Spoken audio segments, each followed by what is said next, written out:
Assalamualaikum warahmatullahi wabarakatuh. Bismillahirrahmanirrahim. Alhamdulillahi rabbil alamin. Alladzi amarana bittaqwa wa nahana 'anil tiba'il hawa. Walladzi farada siyama 'alaina wa 'alal mu'minina jami'an linakuna min ibadihil muttaqin. Asyhadu an la ilaha illallah wa asyhadu anna Muhammadan Rasulullah. Allahumma shalli wa sallim wa barik ala Muhammad wa ala alihi wa sahbihi ajma'in. Amma ba'du. Ibu-ibu dan bapak-bapak beserta seluruh jamaah Masjid Raya rahimakumullah. Terlebih dahulu marilah kita sama-sama memanjatkan puji syukur kehadirat Allah Subhanahu wa taala. Yakin kita bahwa atas rahmat dan karunia-Nya lah kita malam ini bisa kembali berkumpul di masjid ini untuk melaksanakan qiyam Ramadan. Salat Isya berjamaah, kita dengarkan sejenak tausiah. Insyaallah kita lanjutkan dengan witir berjamaah. Maaf, kita lanjutkan dengan tarawih dan kita tutup dengan witir. Tentu saja doa kita semoga segala amal-amal yang sudah kita lakukan akan diterima insyaallah dengan nilai yang sebaik-baiknya. Amin ya rabbal alamin. Kaum muslimin rahimakumullah, untuk malam ini pengurus memberikan judul tausiah kita adab berdoa dan bermunajat sesuai sunnah Rasulullah. Silakan kepada anak-anak kami mungkin yang mencatat, judulnya adab berdoa dan bermunajat sesuai sunnah Rasulullah. Kaum muslimin rahimakumullah, terlebih dahulu kami mengimbau kita semua, marilah kita sering-sering berdoa kepada Allah Subhanahu wa taala, atau memperbanyak doa kita kepada Allah Subhanahu wa taala. Kenapa? Karena kita manusia ini adalah makhluk yang lemah, berada di tengah-tengah alam raya ciptaan Allah Subhanahu wa taala ini. Meskipun dengan teknologi yang dikuasai manusia sudah bisa menghasilkan berbagai alat-alat yang canggih, alat-alat yang luar biasa. Apalagi kita lihat alat-alat senjata perang yang diciptakan berlomba-lomba yang daya hancurnya luar biasa. Tetapi manusia tetap saja lemah. Kenapa? Coba bayangkan.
atau persiapkanlah diri kita untuk berdoa. Termasuk dalam ini yang pertama sekali, biasakanlah kita berdoa itu dalam keadaan suci, dalam keadaan berwudu. Kaum muslimin rahimakumullah, innallaha yuhibbul mutatahhirin. Allah suka, senang kepada orang suka memelihara kebersihan dirinya. Orang yang siap memelihara dirinya, kebersihan dirinya dalam berwudu, berarti dia berusaha untuk merebut kasih sayang Allah.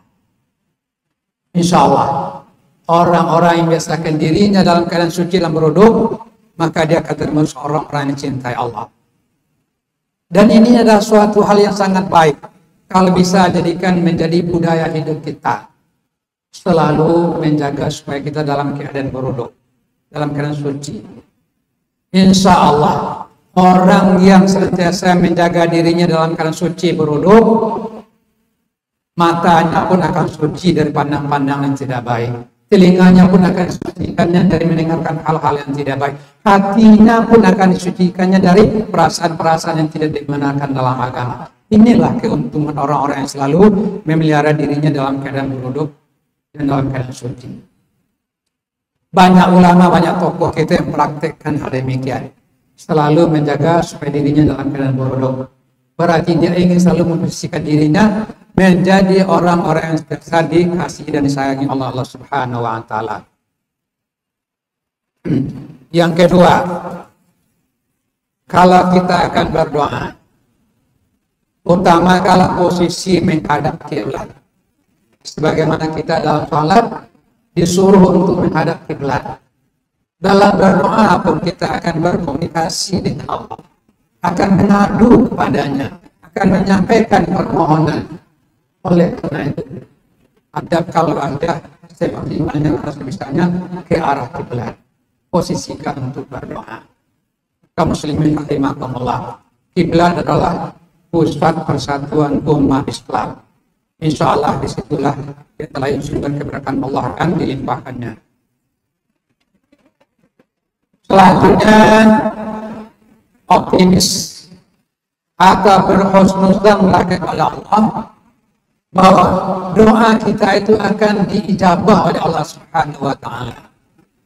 Tidakkah Allah sudah berfirman dalam ayat Al-Qur'an, "Idza sa'alaka 'ibadi 'anni fa inni qarib, ujibu da'watad da'i idza da'an, falyastajibu li wal yu'minu bi." Allah berjanji, Allah akan mengabulkan hamba-hambanya yang berdoa kepadanya. Dengan catatan hambanya pun memperkenankan apa yang diwajibkannya kepada hambanya. Dalam ayat lain Allah pun mengatakan, ya, ud'uni astajib lakum. Berdoalah, insya Allah Allah berjanji akan memperkenankan apa yang diminta dalam doanya. Tapi sekali lagi tentu perkenankan pula lah permintaan Allah kepada kita. Kaum muslimin, optimis bersungguh-sungguh salah satu yang ditekankan oleh Rasulullah bagi kita yang berdoa. Dalam sebuah riwayat Rasul mengatakan, "Ud'ullaha wa antum muqinun bil ijabah. Wa'lamu anna Allah la yastajibu du'a qalbin ghafir." Hadis riwayat Imam Tirmidzi.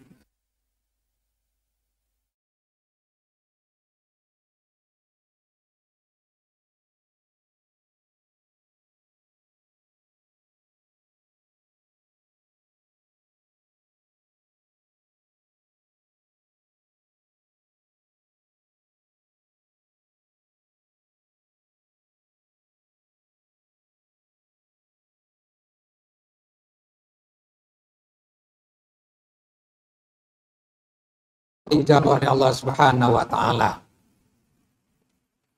Selanjutnya, dalam berdoa, silakan diangkat tangan atau tengadahkan tangan seperti yang sudah layaknya kita lakukan.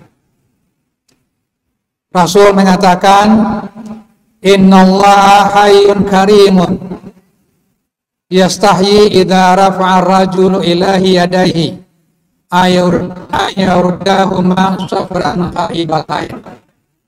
Kata Rasulullah, sesungguhnya Allah itu juga memiliki sifat pemalu dan maha mulia.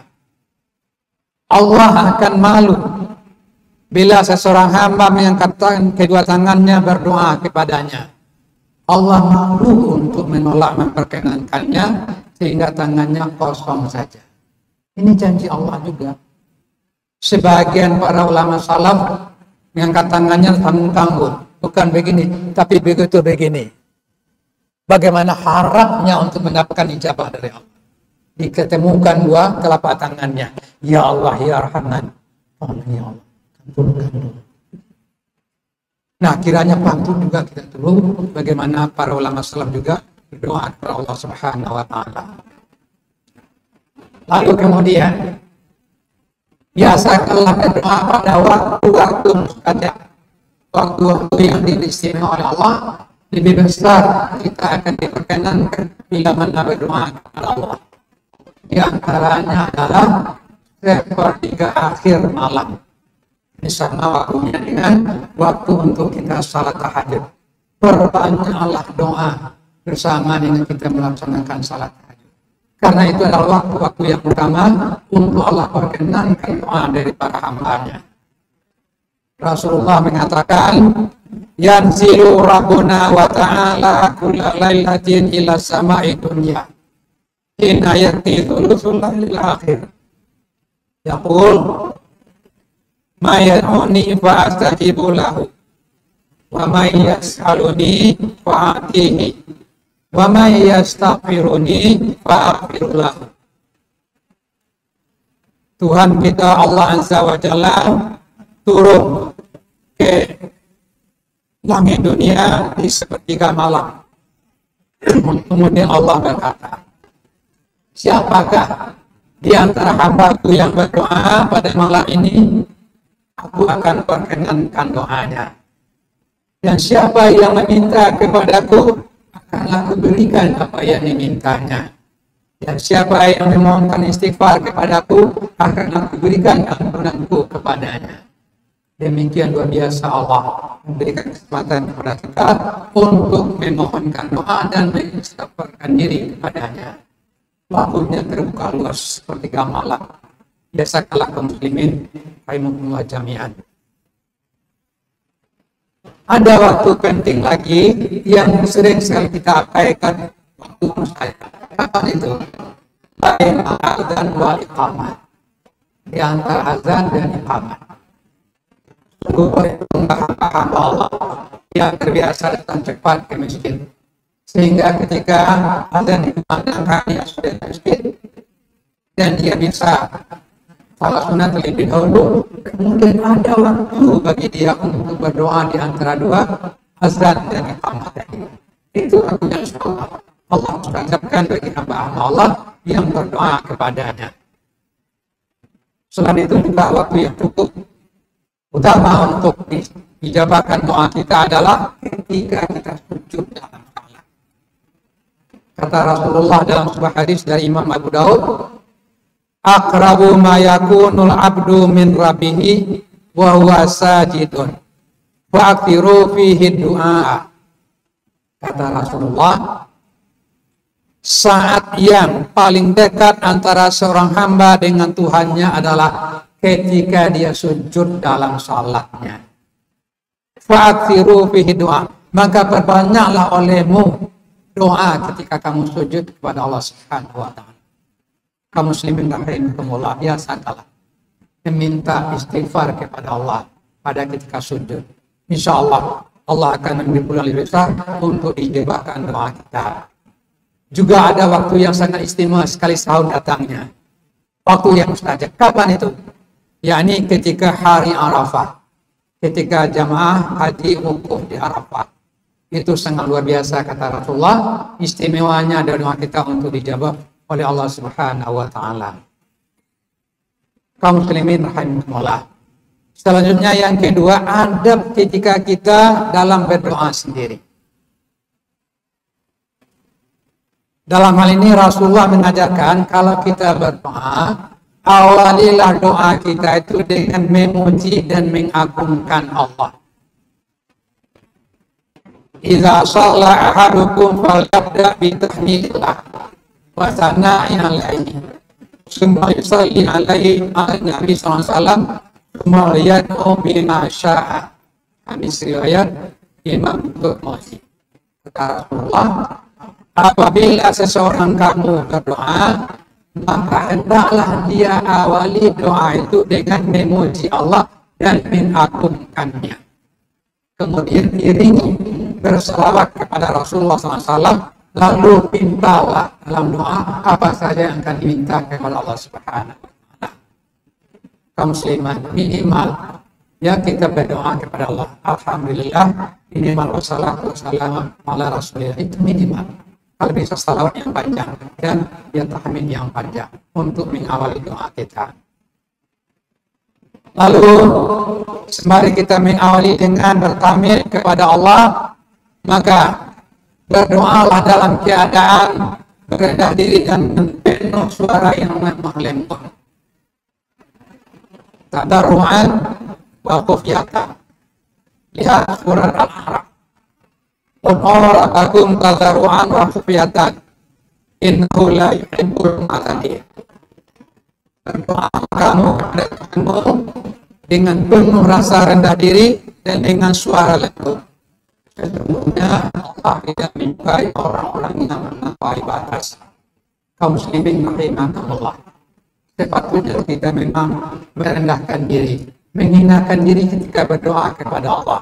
Karena kita sudah banyak berbuat kesalahan dan dosa kepadanya. Maka rendahkanlah diri kita ketika meminta kepada Allah. Dan tidak perlu dengan suara keras, cukup dengan suara yang lembut saja. Allah Maha mendengar, Allah Maha mengetahui dengan apa yang kita doakan kepadanya.